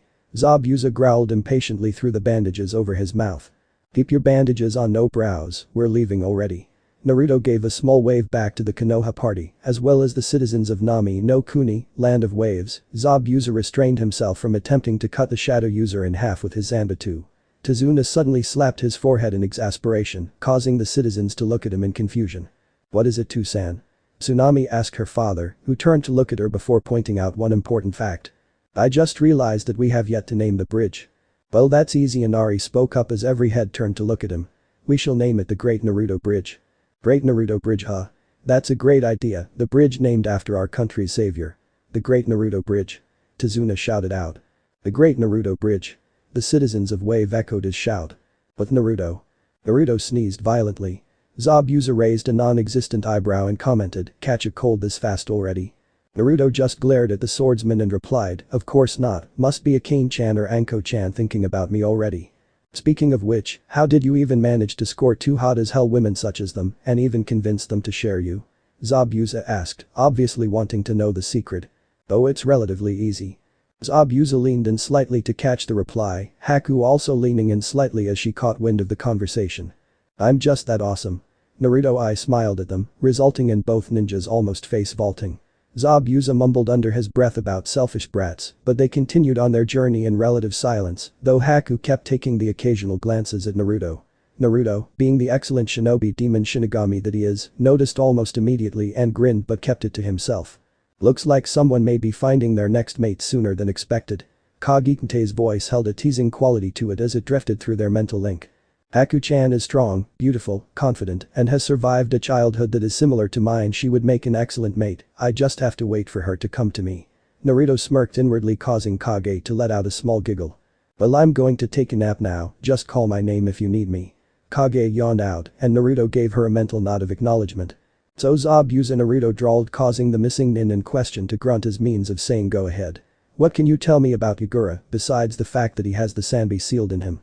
Zabuza shrugged as he replied, well, he is about your age when he was made Mizukage. I was a mist captain at that time, and before you ask, mist is Kurigakure Zanbu. I see. Naruto gestured for Zabuza to continue. Haku knew everything, but chose to listen in anyway. As I was saying, Yagura was trained at a young age to be a weapon for our village. He was personally taught by the Sandaime Mizukage, who for some reason I can't seem to recall any information about. Zabuza scratched his head in confusion as Naruto narrowed his eyes at that particular piece of information. Not being able to recall any information at all sounds suspicious. Naruto thought to himself before paying attention as Zabuza started speaking again. Yagura has messy gray hair, pink pupilless eyes, and what seems to be a stitch-like scar running from under his left eye all the way down his cheek. He always seems to have a dull expression and wears a gray undershirt with short mesh sleeves, which has a metal plate of a Kurigakure forehead protector sewn onto it, over which he also wears a green poncho, a turquoise sash around his waist, paired with a green injimenta over his pants. Zabuza described the Yondaime Mizukage down to the last detail. What about his fighting style? I would presume he uses Suiton ninjutsu. Naruto hazarded a guess, to which Zabuza nodded in the affirmative. Yagura, as a result of having the Sanbi sealed into him, has an unnaturally high affinity for water techniques, even more so than your Nidaime Hokage, Senju Tabarama. He also uses a weird staff-like weapon with two hooks on each end, one larger than the other, along with a green flower on the larger end. Zabuza sighed as he looked directly at Naruto. Let me tell you that the weapon is not for show, he was even able to defeat me and Kyuubix with it. I would assume that this happened during your attempted coup. Naruto asked, causing Zabuza to nod as he recounted his tale of that fateful day. Flashback no jutsu. Zabuza growled beneath his bandages as he dashed silently through the pouring rain, intent on making it all the way to the Mizukage Tower undetected. His comrades were buying him time, so he had to do this fast, deadly and silent. Zabuza felt the familiar weight of his Zanbatsu Kyuubix strapped to his back as he ran up the side of the Mizukage Tower before breaking through one of the windows. He dived into a barrel roll and emerged from it with his huge blade drawn and at the ready. Momochi Zabuza, one of the Kiri no Shinobigatana Shichinen SHK, 7 ninja swordsmen of the mist, current wielder of Kyuubix and mist captain. Yagura said in his usual emotionless voice. I did not expect you to be one of the rebels, if I did then I would have executed you long ago. Sanbi no Yagura, Yagura of the Three Tails, your reign of terror ends tonight, and with it, so will the bloodline purges. Zabuza roared out as he swung Kyuubix, intending on cutting the Yondaime Mizukage directly in half. Yagura deflected the attack with his staff before forming a one-handed seal and puffing out his cheeks. Suiton. Tepidama. Water release. Gunshot. Yagura spat out 3 human-sized spheres of water at a rapid pace, forcing Zabuza to disengage and evade the liquid projectiles that were heading towards him. Not wasting any time, Yagura used the opportunity to create several Mizubushin, water clones, and dashed towards Zabuza and engaged him in a duel of weapons. Damn, this is the strength of a Jinchuriki, huh? Zabuza grunted in thought as he blocked another blow from his smaller opponent. That didn't mean that the blows weren't as strong as his own though. Zabuza managed to create several of his own Mizubushins to occupy Yagura's, while the originals clashed again, sparks flying from the contact point between their weapons. I am reminded again why you are a mist, Captain Yagura complimented his opponent after several minutes of furious fighting. You're not bad yourself, Squirt, Zabuza panted out as sweat slithered down his forehead and face. What is this guy made of? I'm already running on reserves and this guy doesn't even look winded. Yagura didn't show any visible reaction to the insult, he just brandished his weapon and charged against Zabuza once more. Zabuza cursed as he caught the attack with the flat of his blade before kicking Yagura in the chest, causing the Kage-level ninja to stumble backwards with a cough. Zabuza started running through hand seals and narrowed his eyes at Yagura, who had recovered from the kick. Suiton. Suryuiden no Jutsu. Water release. Water dragon projectile technique. The rain falling outside the broken window started forming into a giant dragon that swirled around Zabuza once before giving a roar and diving straight at Yagura. Zabuza smirked as he expected the kid to be crushed under the pressure of the attack, but his jaw fell agape as he saw Yagura gesture with one hand and the water dragon fell apart. What the hell was that? Zabuza growled to himself in thought before the door to the Mizukage's office burst open and a bloodied body fell in. Aim-chan. Zabuza cried out in grief as he saw the user of the Kiba swords collapse at his feet and immediately created several Mizubushins to fend off her attackers, as well as Yagura. Sorry's Abuku and too many ninjas Manjetsu fell first before the rest of our group were overrun. I tried to get here to warn you, Ringo. Amayuri coughed out as blood flowed freely from her wounds. Shit, come on Aim-chan, we're getting out of here. Zabuza growled as he attempted to pull her up with him, but a petite hand stroked his face. It's too late for me, Abu-kun, go ahead and live to fight another day, Amayuri whispered, and she gave him a small smile causing tears to slide down Zabuza's face as he held her hand against his face. No, I can't. I'm not leaving you behind. Zabuza declared stubbornly as he helped her stand up and limped towards the window. The sounds of fighting could still be heard in the background as his clones prevented anyone from attacking them. Yes, you can. Kurigakure still needs you. Goodbyes, Abu-kun. Amayuri used as much strength as possible and pushed him out the window. Amayuri-chan.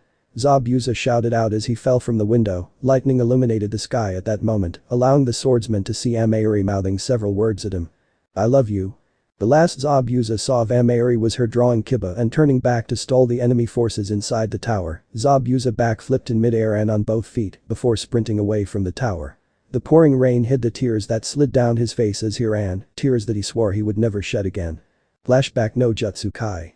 Zabuza, true to his word, never shed a single tear throughout the entire recollection, but Naruto could see that he was struggling to contain them. Naruto didn't know how he would react if Akane or Anko were taken away from him, but he knew that it would be a cold day in hell before he allowed something like that to happen.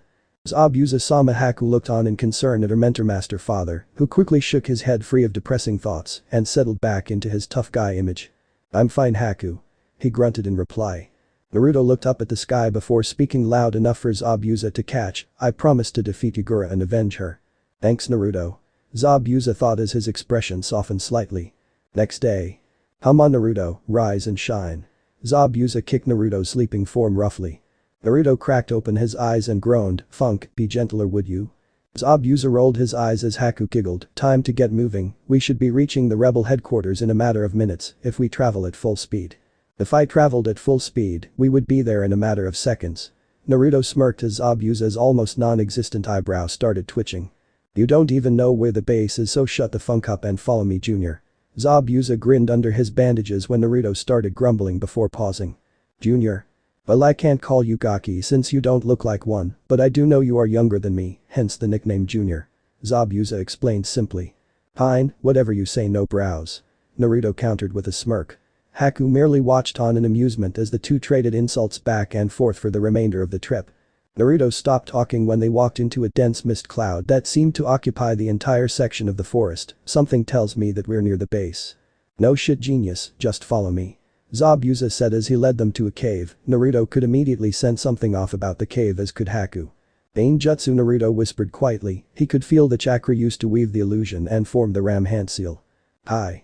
All three of them shouted together as the image of the cave faded away to reveal a metal bunker of sorts, with two guards standing at the ready with kunai drawn. Put those poor excuses for weapons away, we're on your side. Zabuza growled at the two guards, both of them paled slightly at the large-ass sword on his back before one of them recognized him. Wamachi, Zabuza. You disappeared after your failed assassination attempt on Yagura.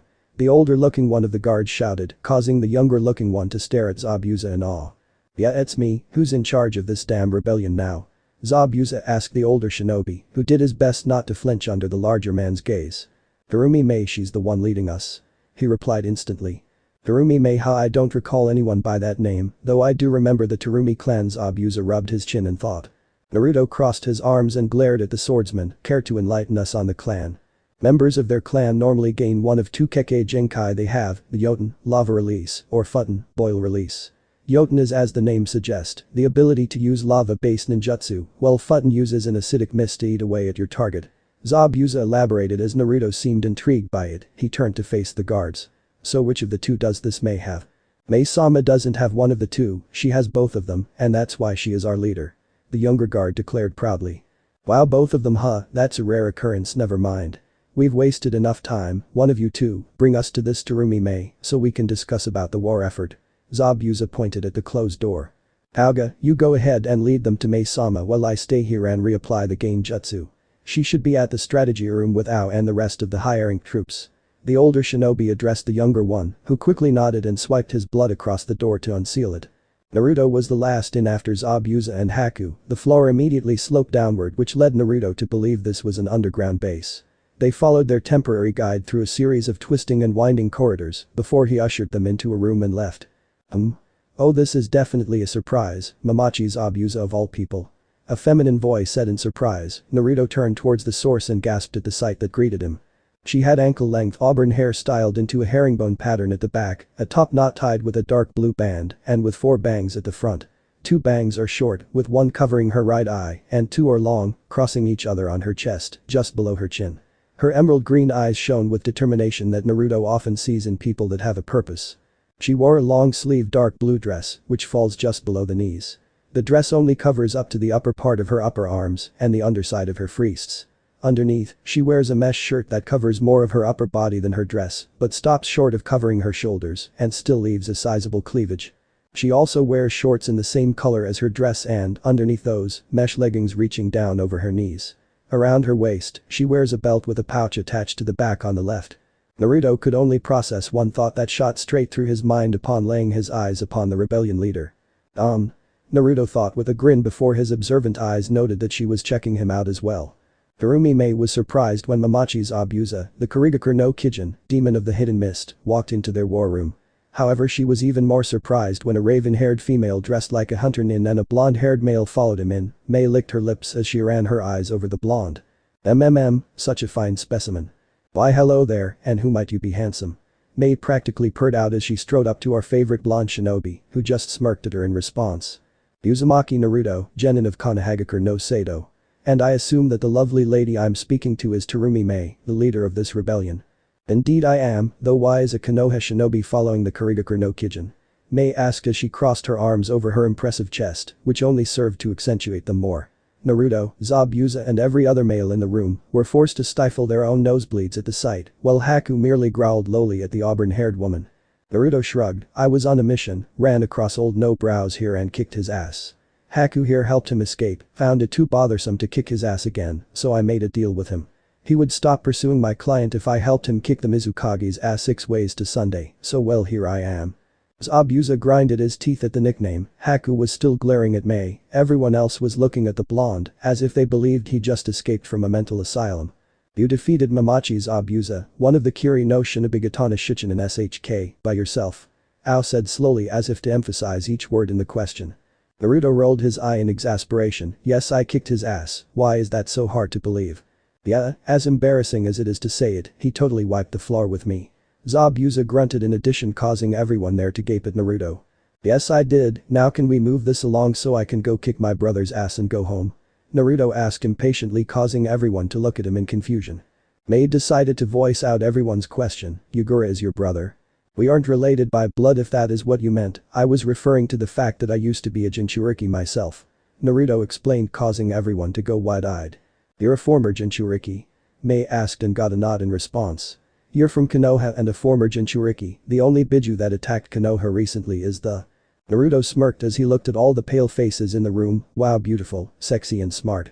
That's right, I was the Jinchuriki of the Kyuubi no Yoko.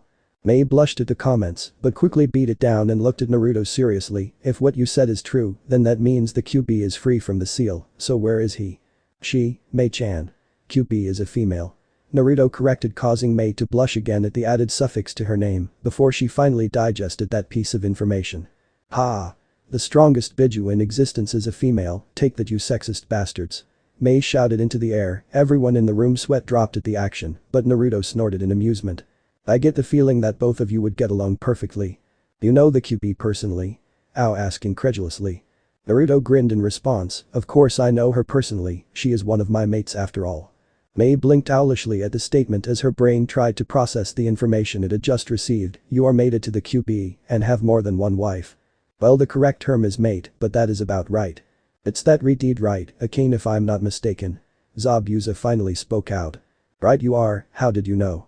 Naruto looked at him curiously as Zabuza shrugged in response. Not too sure, just got a strange feeling around her, not unlike you. Zabuza trailed off as he glanced at Naruto. Naruto sighed in resignation, I knew this would get out sooner or later. Yes, I am a demon, or at least a part of me is. Demon, huh? So what's the other part of you? Zabuza asked. Well, the other part of me is the Shinigami. Naruto paused as he let everyone let out a gasp of surprise before continuing. Yes, I know it is very surprising and all that, and no, I will not go into detail on why I am like this, too fucking long to explain. Everyone's sweat dropped at the reply before Mei cleared her throat. Alright, even if what you said is true, I still have to test your capabilities to see at what level you are. Fine by me, so who am I fighting? Naruto inquired as he cracked his neck with a savage grin. Why, it would be me, of course, since I am the strongest person in this base. Mei smirked at him.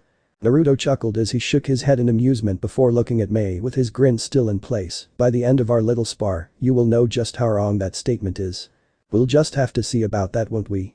Ow. Shunshin us to the underground sparring cavern. Mei ordered the eye-patched shinobi beside her. Ao nodded his head before grabbing both Naruto's and Mei's shoulders and disappearing in a swirl of water. Another Jounin grabbed Zabuza's and Haku's shoulders and did the same thing. Naruto whistled in appreciation when they appeared inside a large underground cavern. Looks like you guys carved this place out of the solid rock, using high-pressured water jutsus, I presume. Very astute observation, Naruto-kun, but let's get on with the match, shall we? Mei cracked her knuckles before relaxing into a combat stance. Sure thing, Mei-chan, and just to be fair, I won't use my sword since you don't have one. Naruto said as he removed his Zanpakuto from his waist and placed her in a clone's hands. Very chivalrous of you, Naruto-kun, guess we have to have another spar in future when I have my sword on me then. Mei replied, giving him a subtle hint that she did indeed own a sword. I look forward to that time when it comes around, Mei-chan. Until then, Kage Bushin no Jutsu. Shadow clone technique. Naruto called out as 9 solid clones appeared around him in a rough battle formation, which Mei countered with her own cry of Izu Bushin no Jutsu. Water clone technique. As 4 clones formed out of water molecules that came from the air itself, hinting to Naruto that his opponent possessed a high affinity towards water. The clones charged each other as the 2 originals engaged in a high-speed taijutsu battle. Naruto unleashed a barrage of punches and kicks that Mei effortlessly dodged with her flexibility. Damn, you sure are flexible, Mei-chan. Naruto grunted as he blocked a rising knee that was aimed at his gut. Years of training, Naruto-kun, I could always show you what else my flexibility can apply, to Mei whispered seductively into his ear as she dodged a straight right jab. Maybe after I kick Yagura's assum. Naruto smirked as his reply caused her to blush and stumble forward, allowing him to catch her with a palm to the solar plexus and knocked her back a few steps.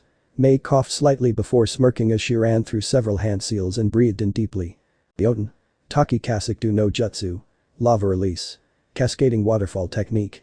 A torrent of glowing magma shot from her mouth and arched into the sky before falling back down towards Naruto in a giant waterfall-like pattern. The many people who gathered to watch the match stared wide-eyed as Naruto merely yawned as the waterfall of lava crashed down onto his location. Before anyone could panic, a clapping sound was heard from behind Mei, causing her to spin around in shock to see Naruto standing there clapping his hands. Bravo, what a magnificent display of your Yoten Kekkei Genkai. You. How did you manage to get behind me? Mei gaped at the now smirking blonde. Let's see, you mean like this? Naruto whispered into her ear after he had sunk into a shadow portal and appeared directly behind her. She shivered slightly at the pleasant sensation of his hot breath tickling her ear. Very good, Naruto-kun, but Mei suddenly grinned as her body started expanding, causing Naruto to curse. Not good enough. Yoten. Gyabushin Bakuhatsu. Lava release. Lava clone eruption. Mei's clone erupted in fiery explosion, flinging globs of lava throughout the arena as the real Mei emerged from the ground with a hand on her hip. Mei was about to say something when she found herself bound in ninja wire that was being held by a smirking Naruto who looked perfectly fine. That was really dangerous, good thing I managed to Kawarimi with a Kage Bushin in time. Now time for your punishment Mei-chan, had number 11. Suzuri Raiden. Bound lightning. Naruto's left hand sparkled with electricity before he touched the ninja wire in his right hand, causing a current of yellow lightning to shoot along the line straight towards a bound, wide-eyed Mei. Mei gritted her teeth as the lightning coursed through her body causing temporary paralysis. Naruto strode over towards her as he drew a kunai. Do you surrender Mei-chan? Naruto asked casually as he placed the kunai at her throat. Mei scowled, but it quickly turned into a smirk. Doten. Dachikaijo no Jutsu. Earth release. Underground projection fish technique. Naruto cursed as Mei sank into the ground, he quickly backflipped several paces from his position and readied his kunai as he scanned the surrounding wearily. Doten. Tsuchi Kerm. Earth release. Earth corridor. Mei's voice shouted out as the earth surrounding Naruto suddenly rose up and imprisoned him inside. He looked up and saw Mei standing at the entrance on the top. Mei placed her hands in the horse seal before smirking. This is my win Naruto-kun, Futen. Kumu no Jutsu. Boil release. Skilled mist technique. Naruto watched as an almost invisible cloud of mist sprayed out of her mouth and descended towards him. He made a mental note of how dangerous it was when he noticed the rock walls imprisoning him started to melt. Too easy Naruto murmured as he sank into his shadow and appeared from Mei's shadow and held the kunai to her neck once again. Did you already forget I could do that Mei-chan? Of course not Naruto-kun, in fact I was banking on it. Futen. Bushin Bakuhatsu. Boil release. Clone explosion. Mei's clone exploded in a spray of acidic mist, blowing Naruto across the chamber and slamming him into the cavern's rock wall. Okay, that one really hurt. Naruto growled as he hauled himself back to his feet, half his face and his left arm covered in acid burns, but they were already being healed by his yaki. Time to test out that new technique that Akane-chan taught me. Haju Kage Bushin no Jutsu. Mass Shadow Clone Technique. Naruto created 100 copies of himself and had them charge Mei, who along with everyone else, had their jaws on the ground at witnessing such a feat. Mei quickly snapped out of her daze and quickly ran through 20 hand seals in a few seconds before the clones could reach her. Suiten. Chimuriko Jakido no Jutsu. Water release. Raging Tides Technique. Mei shot out a torrent of water from her mouth that started to swirl around her in a spiral. It slowly gained speed before bursting outward in several waves.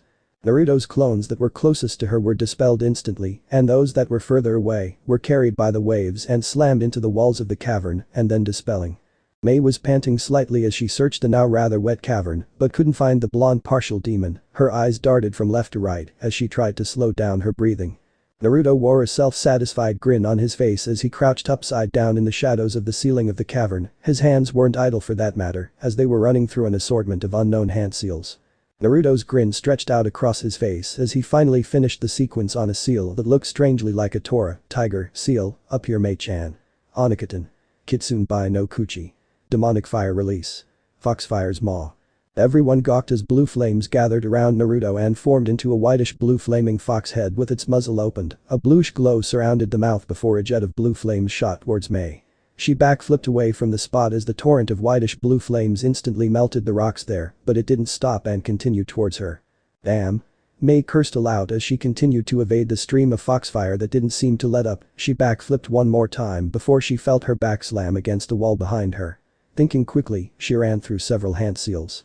Suiten. Sujin Heki. Water release. Water encampment wall.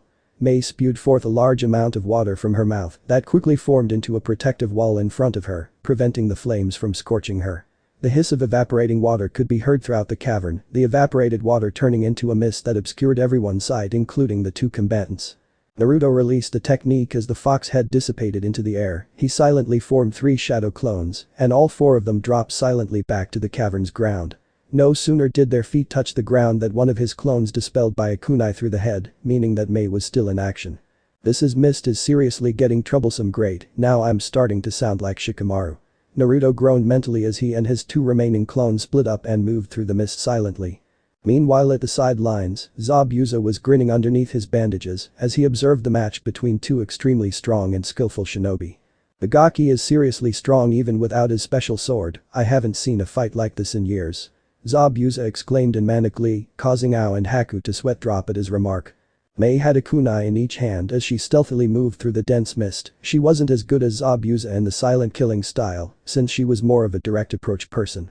A shadow moved at the area to her right, causing her to fling a kunai straight at the source. A poof signified that it was just a shadow clone and not the real deal. Shit, how many clones did he even create before entering the mist? Is he even in here in the first place, or is it just filled with his shadow clones? Damn. I am at a disadvantage here.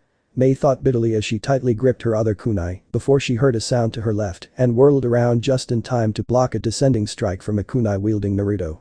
Fancy meeting you here, Naruto-kun. You know nobody can actually see what we are doing behind this mist, can they?